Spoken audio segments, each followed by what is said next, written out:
अस्सलाम वालेकुम dear students, welcome to the Study Guiders. आज हम रिव्यू एक्सरसाइज 13 के एमसीक्यूज सॉल्व कर रहे हैं। देखें पहले एमसीक्यूज को। The circumference of a circle is called. जो सर्कल का सर्कमफेरेंस होता है, सर्कल के सर्कमफेरेंस से मुराद है कि जो उसकी बाहर वाली बाउंड्री है। ठीक है ना, अगर हम बाहर उसकी बाउंड्री ऐसे देखते हैं कि ये कितनी बाउंड्री उसकी बनती है, तो इसको हम कहते हैं कि ये उसका सर्कमफेरेंस है। इसलिए इसका ये करेक्ट ऑप्शन सी है, यानी कि बाउंड्री ऑफ द सर्कल। दूसरे एमसीक्यूज को देखें। A line intersecting a circle. कोई लाइन जो सर्कल को इंटरसेक्ट करे, जैसे सपोज दैट के हमारे पास ये एक सर्कल है और इस सर्कल को एक लाइन इंटरसेक्ट कर रही है, तो इस लाइन को फिर हम कहते हैं कि ये सीकेंट लाइन है। लिहाजा ऑप्शन नंबर बी सीकेंट इसका करेक्ट ऑप्शन है। Number 3, the portion of the circle between two radii and an arc is called. ये देखें बच्चों, सपोज दैट के हम यहाँ पे एक सर्कल ड्रॉ करते हैं और इस सर्कल के अंदर ये एक रेडियाई हमने ड्रॉ किया और ये दूसरा रेडियाई उसके सेंटर से लेके बाउंड्री तक ड्रॉ किया। अब इसके दरमियान में ये वाला जो एरिया है ये पूछा जा रहा है, तो इसको हम सेक्टर कहते हैं। लिहाजा ऑप्शन ए इसका करेक्ट हुआ। एमसीक्यूज नंबर 4 में कहा गया है कि एंगल इंस्क्राइब्ड, जो के अंदर बनाया जाए angle in a semi circle. अगर हमारे पास कोई सेमी सर्कल हो और उसके अंदर हम कोई एंगल ड्रॉ करते हैं, सपोज दैट कि ये हमारे पास एक सेमी सर्कल हुआ। अब इस सेमी सर्कल के अंदर कोई भी सरकम एंगल बना लें, इंस्क्राइब्ड एंगल यानी कि कोई भी सरकम एंगल बना लें, तो ये आपने थ्योरम में पढ़ा हुआ है कि इस एंगल को हम कहते हैं ये राइट एंगल है, ये 90 डिग्री का एंगल बनता है। और इस 90 डिग्री को अगर हम रेडियन में लिखें तो वो π/2 है। लिहाजा ऑप्शन नंबर ए π/2 इसका करेक्ट ऑप्शन है। Number 5, the length of diameter of a circle, कि जो डायमीटर की लेंथ है किसी भी सर्कल की, is how many times the radius of the circle. वो रेडियस के कितने गुना ज़्यादा होती है, तो वो रेडियस का डबल जो है उसको हम डायमीटर कहते हैं। लिहाजा ऑप्शन नंबर बी जो कि 2 है, ये इसका करेक्ट ऑप्शन है।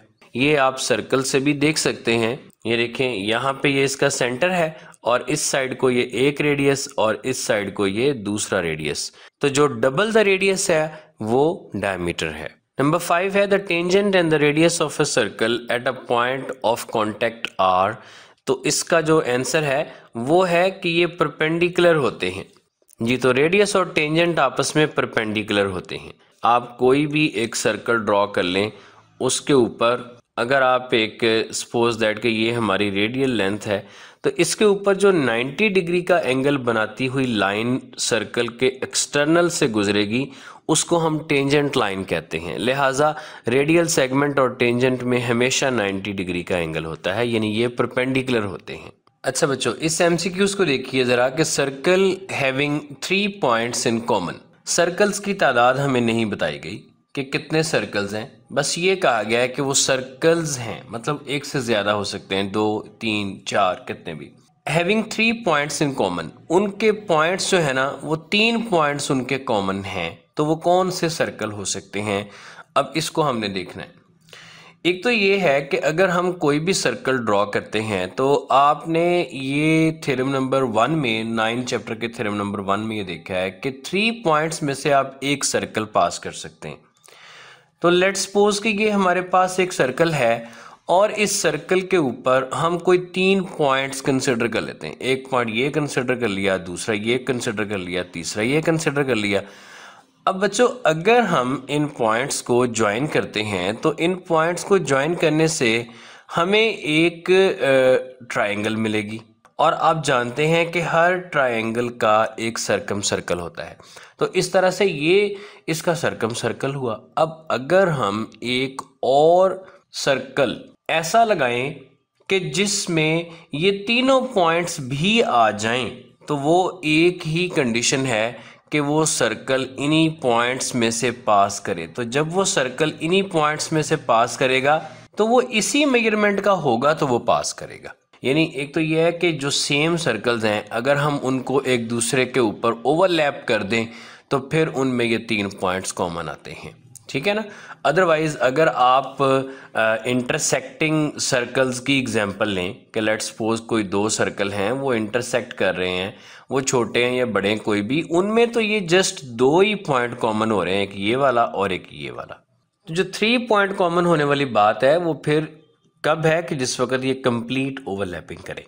अब यहाँ पर जो ऑप्शन दिए गए हैं इसमें सिर्फ ओवरलैपिंग का ऑप्शन है, तो हम ये ओवरलैपिंग इसकी जो ऑप्शन है इसको हम क्या लेते हैं कि ये करेक्ट ऑप्शन है जी। तो फिर ये इसका ऑप्शन जो है कि circle having 3 points in common का ये ओवरलैपिंग ये किस तरह से हैं ये आपको मैंने समझा दिया। अब देखिए नंबर 8 में कि if 2 circles touch each other, अगर 2 सर्कल एक दूसरे को टच करते हैं यानी कि उनका जो पॉइंट ऑफ टेंजेंसी है वो सेम है, पॉइंट ऑफ कांटेक्ट उनका सेम है, their centre and point of contact are, तो फिर उनके जो सेंटर्स होंगे और उनका पॉइंट ऑफ कांटेक्ट जो है वो क्या होगा। देखें इसको भी हम समझते हैं। सपोज हमारे पास ये एक सर्कल है और इस सर्कल का ये इसका जो है ना वो सेंटर है, और हम एक और सर्कल ड्रॉ करते हैं जो कि इसको टच करता हुआ होगा और ये इसका सेंटर है। अब इनका जो पॉइंट ऑफ कांटेक्ट है, पॉइंट ऑफ कांटेक्ट कहाँ पर है, पॉइंट ऑफ कांटेक्ट ये यहाँ पर है। अब अगर हम एक लाइन लगाते हैं जो इन तीनों पॉइंट्स में से गुजरे तो ये तीनों पॉइंट्स उसी एक लाइन के ऊपर आ जाते हैं। इसका मतलब है कि जो टचिंग सर्कल्स होते हैं उनके सेंटर्स और उनका पॉइंट ऑफ कांटेक्ट वो एक लाइन पर होते हैं। तो फिर यहाँ पर इसका ये जो ऑप्शन नंबर सी है कि वो कोलिनियर होते हैं, ये इसका करेक्ट है। अच्छा इसी तरह से देखें the measure of external angle of a regular hexagon. अच्छा इसको समझने के लिए हमने यहाँ पर एक ये रेगुलर हेक्सागोन कंस्ट्रक्ट कर ली। अब आपको पता है कि जो रेगुलर हेक्सागोन है उसका जो इंटरनल एंगल है वो 120 होता है। अगर हम इसकी किसी एक साइड को इस तरह से प्रोड्यूस करते हैं आउटसाइड तो फिर डेफिनेटली एक स्ट्रेट लाइन का एंगल तो होता है 180 डिग्री, तो फिर ये जो रिमेनिंग होगा एंगल ये 60 डिग्री हो जाएगा। अब अगर इस 60 डिग्री को अगर हम कन्वर्ट करते हैं रेडियन में तो इसको मल्टीप्लाई हम करेंगे पाई ओवर 180 से और यूं इस तरह ये पाई ओवर 3 आ जाएगा। लिहाजा जो इसका एक्सटर्नल एंगल है रेगुलर हेक्सागोन का वो option number A pi over 3। Number 10 को देखें कि if the in centre and the circum centre of a triangle coincide, कि अगर इन सेंटर भी वही पॉइंट हो और सर्कम सेंटर भी वही पॉइंट हो तो फिर इसका मतलब है यानी कि वो कंसाइड करे तो फिर इसका मतलब है कि वो ट्राइंगल कौन सी होगी, तो वो ट्राइंगल बच्चे इक्विलेटरल होगी। ये मैं आपको समझाता हूँ कैसे। जी देखिए बच्चों, इसको समझने के लिए हम ये करते हैं कि एक इक्विलेटरल ट्राइंगल ड्रॉ करते हैं। इक्विलेटरल ट्राइंगल ऐसी ट्राइंगल जिसकी तीनों साइड्स एक जैसी होती हैं, और अगर हम इसके एंगल बाइसेक्टर्स ड्रॉ करें तो वो एंगल बाइसेक्टर्स एक पॉइंट पे मीट करते हैं। ये बात आप 9th क्लास में भी पढ़ चुके और ये आपने चैप्टर नंबर 13 के सॉल्यूशन में भी आपने देखा होगा कि जिस वक्त हम इनस्क्राइब्ड सर्कल लगाते हैं ट्राइंगल के अंदर तो उसके लिए हम ये इन सेंटर बनाते हैं, तो ये इसका फिर इन सेंटर बनता है। इसी तरह से अगर हम इसकी जो साइड्स हैं उनकी बाइसेक्टिंग करें तो उनको हम कहते हैं लाइन बाइसेक्टर्स। तो अगर हम इनके लाइन बाइसेक्टर ड्रॉ करेंगे ना तो वो लाइन बाइसेक्टर भी इसी सेम पॉइंट पे आके मीट करेंगे जहां पे ये एंगल बाइसेक्टर मीट कर रहे हैं, only in case of equilateral triangle. ऐसा क्यों होता है? क्योंकि इक्विलेटरल ट्राइंगल में साइड्स भी इक्वल होती हैं और एंगल्स भी इक्वल होते हैं। सारे एंगल्स जो है ना इक्विलेटरल ट्राइंगल के अंदर वो 60 डिग्री के मेजर्स के होते हैं, और साइड्स उसकी अगर एक साइड 5 सेंटीमीटर है तो सारी साइड्स 5 सेंटीमीटर होंगी। इसलिए जिस पॉइंट के ऊपर उनके एंगल के बाइसेक्टर्स मीट कर रहे होंगे उसी पॉइंट के ऊपर उसके लाइन बाइसेक्टर्स भी मीट करेंगे। लिहाजा उसके एंगल बाइसेक्टर का इंटरसेक्शन यानी कि इन सेंटर और उसके लाइन बाइसेक्टर का इंटरसेक्शन यानी कि सरकम सेंटर, वो दोनों एक ही पॉइंट है, वो दोनों पॉइंट एक दूसरे के ऊपर हैं, हम ये कह सकते हैं, यानी कि वो कोइंसाइड करते हैं। अच्छा जी, और नेक्स्ट है कि the measure of external angle of a regular octagon. अगर हमारे पास एक रेगुलर ऑक्टागोन हो, एक क्लोज्ड शेप जिसकी 8 रेगुलर साइड्स होती है, तो उसमें हमने बताना है कि उसका एक्सटर्नल एंगल कितना है। तो चलिए देखते हैं। देखिए बच्चों, ये है शेप ऑक्टागोन।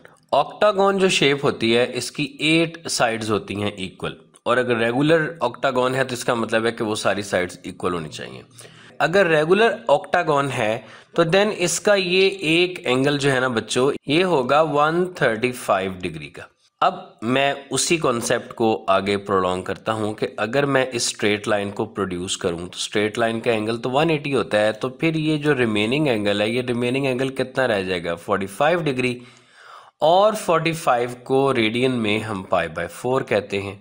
लिहाजा इसका जो करेक्ट ऑप्शन होगा वो क्या होगा, वो होगा π/4।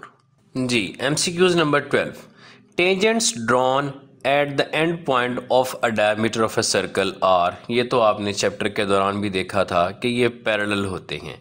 ठीक है, इसका मतलब क्या है कि अगर हम एक सर्कल ड्रॉ करते हैं और इस सर्कल का ये डायमीटर है और इसके डायमीटर के जो एंड पॉइंट्स हैं, तो अगर हम इस डायमीटर के एंड पॉइंट्स पे टेंजेंट्स ड्रॉ करें तो ये टेंजेंट्स एक दूसरे के पैरेलल होंगे, क्योंकि ये टेंजेंट भी इस डायमीटर के ऊपर परपेंडिकुलर होगा और ये भी परपेंडिकुलर होगा, इसलिए ये दोनों जो है ना ये पैरेलल होंगे।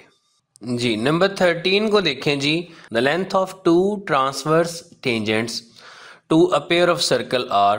तो ये तो बात ऑब्वियस है कि वो इक्वल होंगे, कि अगर हमने कोई 2 सर्कल्स जो है ना वो बनाए हुए हैं और उन 2 सर्कल्स के ऊपर हमने ट्रांसवर्स टेंजेंट्स ड्रॉ करने हैं, ठीक है ना। ट्रांसवर्स टेंजेंट्स आपने ड्रॉ किए कि एक ये ऐसे और दूसरा जो है ना वो इस साइड को ऐसे, तो जो इनकी लेंथ होगी यहाँ से लेके यहाँ तक और यहाँ से लेके यहाँ तक, ये सेम होगी। जी, नंबर 14 को देखिए। How many tangents can be drawn from a point outside a circle. अगर सर्कल के बाहर कोई एक पॉइंट गिवन हो तो हम वहाँ से बच्चों 2 जो है ना वो टेंजेंट्स ड्रॉ कर सकते हैं। लिहाजा ऑप्शन नंबर बी इसका करेक्ट ऑप्शन है।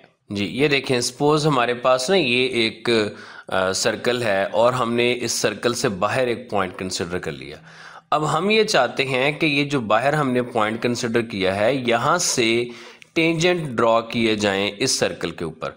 तो एक टेंजेंट जो है ना वो इस सर्कल के ऊपर हम इस साइड को ड्रॉ कर सकते हैं और दूसरा जो टेंजेंट है वो हम इस सर्कल से इस साइड को ड्रॉ कर सकते हैं, और कोई कंडीशन या कोई सूरत हाल नहीं है कि हम कोई और टेंजेंट ड्रॉ करें, लिहाजा 2 ड्रॉ किए जा सकते हैं।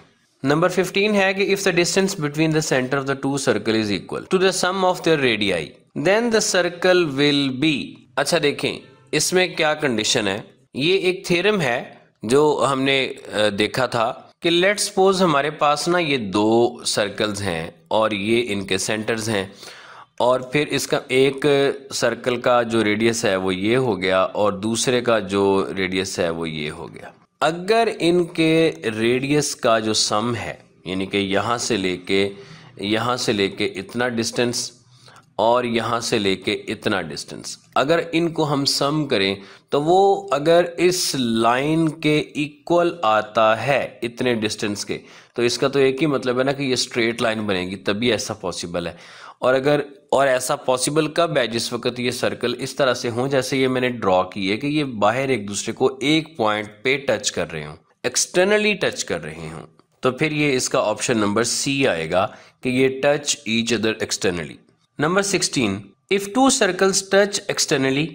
ये अब बिल्कुल 15 वाले एमसीक्यूज का ना रेसिप्रोकल आ गया है कि इफ 2 सर्कल्स टच एक्सटर्नली, अगर 2 सर्कल एक्सटर्नली आपस में टच करते हैं, then the distance between their centre is equal to, क्या होगा जी, सम ऑफ देयर रेडियाई, कि उनका जो दरमियान में डिस्टेंस है वो उनके रेडियाई के सम के इक्वल होगा।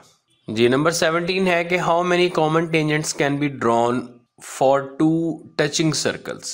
अच्छा जी, अगर दो सर्कल जो एक दूसरे को एक्सटर्नली टच कर रहे हों तो फिर हमने उनमें से अगर टेंजेंट्स ड्रॉ करने हो तो हम कितने टेंजेंट्स ड्रॉ कर सकते हैं। देखिए बच्चों, बहुत इजी है इसको समझना कि लेट्स सपोज हमारे पास एक ये सर्कल है, ठीक है, और एक दूसरा हम एक और सर्कल इसको टच करके गुजार लेते हैं।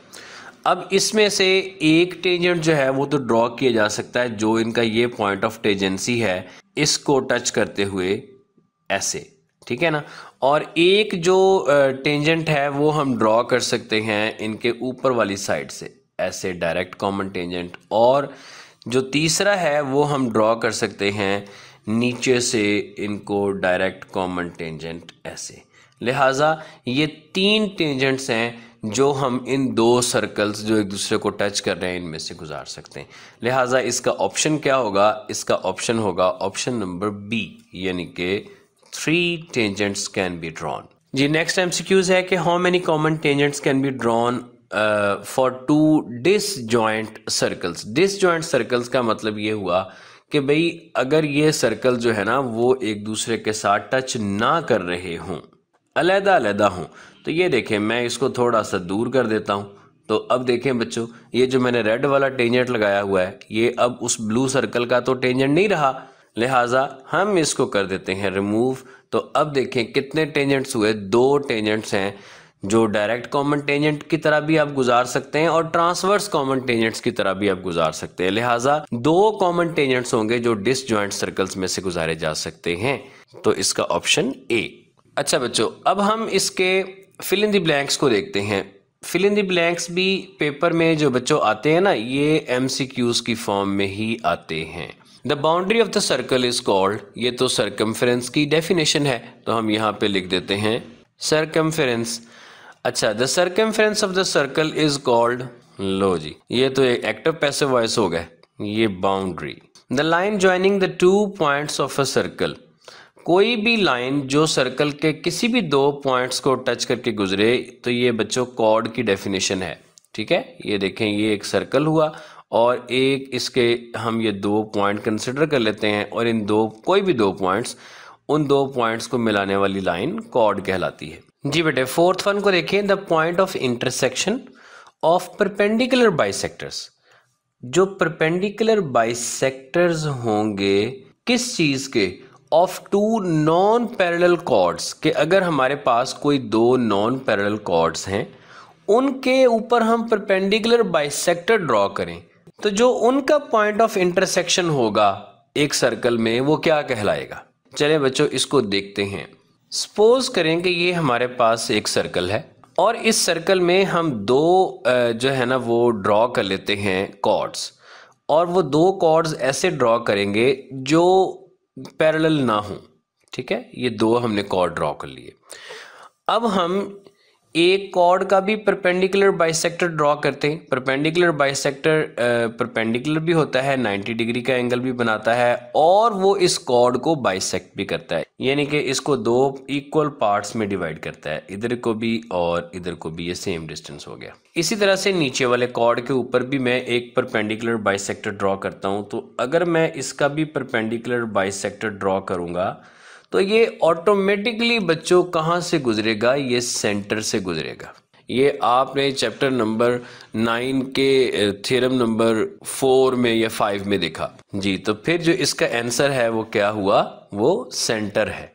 तो आपको इसकी समझ आ गई ना कि पॉइंट ऑफ इंटरसेक्शन, जो पॉइंट ऑफ इंटरसेक्शन है किस चीज़ का, परपेंडिकुलर बाइसेक्टर्स का। अगर हम परपेंडिकुलर बाइसेक्टर ड्रॉ करें किन के ऊपर, 2 नॉन पैरेलल कॉर्ड्स के ऊपर, 2 ऐसे कॉर्ड्स के ऊपर जो पैरेलल ना हो, तो वो सेंटर होता है। 5 वाले को देखें, circle having 3 points in common will.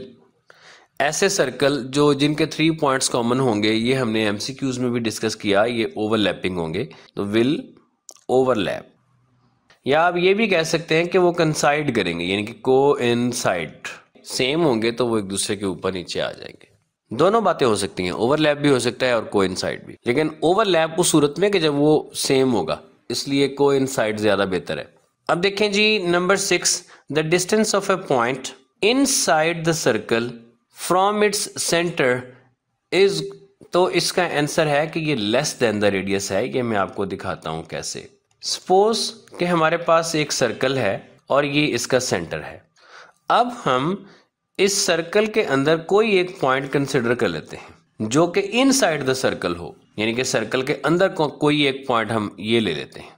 तो जो ये अब डिस्टेंस होगा, ये डिस्टेंस डेफिनेटली इसके रेडियस से कम होगा। इसलिए ये मैंने कहा कि distance of a point inside the circle, जो पॉइंट सर्कल के अंदर होगा उसका डिस्टेंस फ्रॉम इट्स सेंटर, उसके सेंटर से वो लेस देन होगा रेडियस से जी। इसी तरह से the distance of a point outside the circle, तो अगर कोई पॉइंट सर्कल के आउटसाइड में आप लगा दें, देखिए लेट्स सपोज कि हम एक पॉइंट जो है ना वो आउटसाइड द सर्कल ले लेते हैं, तो इसका जो डिस्टेंस है अब ये डेफिनेटली इसके रेडियस से ज़्यादा है, लिहाजा यहाँ पर मोर देन या ग्रेटर देन लिखा जा सकता है जी। तो a circle has only one centre, circle का एक ही सेंटर होता है जी। One and only one circle can be drawn through 3 non collinear points. तो ये तो एक थ्योरम भी है, आपने ये देखा है कि 3 नॉन कोलिनियर पॉइंट्स में से हम एक सर्कल पास कर सकते हैं। Angle inscribed in a semi circle, semi circle के अंदर बनने वाला एंगल राइट एंगल या 90 डिग्री का एंगल होता है। ये पहले भी बहुत दफ़ा आपको मैं बता चुका हूँ। अब देखें, if 2 circles touch each other, अगर 2 सर्कल एक दूसरे को टच करते हैं तो the point of dash and their dash are collinear. कौन कौन से पॉइंट कोलिनियर होंगे? उनके पॉइंट ऑफ कांटेक्ट, ये पहले आपको बता चुके हैं एमसीक्यूज में कि उनके पॉइंट ऑफ कांटेक्ट और उनके सेंटर्स कोलिनियर होते हैं। 2 सर्कल जो एक दूसरे को टच करें तो उनके ये पॉइंट ऑफ कांटेक्ट और जो उनके सर्कल्स हैं ये कोलिनियर होते हैं, ठीक है, यानी कि एक लाइन के ऊपर होते हैं।